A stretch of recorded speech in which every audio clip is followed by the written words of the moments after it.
Welcome to the National Real Estate Cafe with this guy and Gino Franti. You know this guy. His name is Don. All right. So we're going to talk about something that we're going to have to probably talk about it more and more as we go towards November because, hey, is there a presidential election coming up? That's right, and it's looking to be a heated one. It looks like it's going to be a very interesting battle between two passionate candidates. There you go. So the presidential election will have an impact on housing. It always does one way or another. So we're going to help kind of monitor and help determine which direction it's going. So let's see what some of these other factors are being played. This is a really key point. I'm glad we kind of looked into this. As we go into very let's just say uncertainty this year, because we really don't know who's going to be president and how that's going to affect us.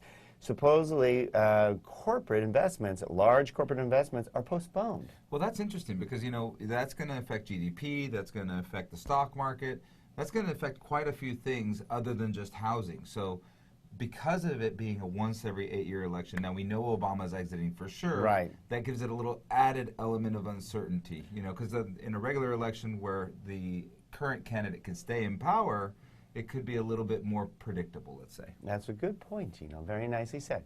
All right, let's see what some others are saying.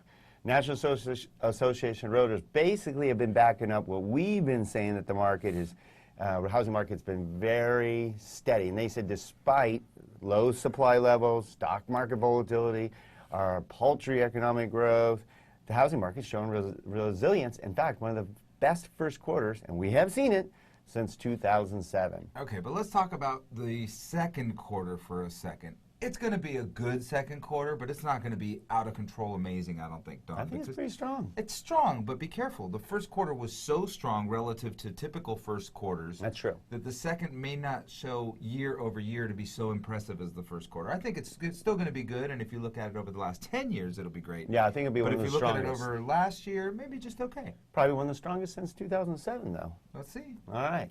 All right, let's see what Freddie Mac and Fannie Mae say. Basically, they back us up. Freddie Mac saying still forecasting housing maintain its momentum through 2016. Yeah, I think, Don, for sure through 2016 will be fine. Interesting will be to watch the first quarter of 2017 with a new president in place. Yes. And maybe some of the GDP numbers, fourth quarter GDP might be a little bit thrown off. So I think 2017 first quarter is something really interesting to look at. Yeah, no doubt about that. So get in while it's hot. While rates are incredibly low, it's a great time to invest in your first home, your next home, downsize, whatever. Now's the time to take action. If you're thinking about selling your house and downsizing, sell when it's hot. Yeah, for sure. And you know, if you could transfer your property tax base, talk to us more about that by reaching out to us at don&gino@gmail.com.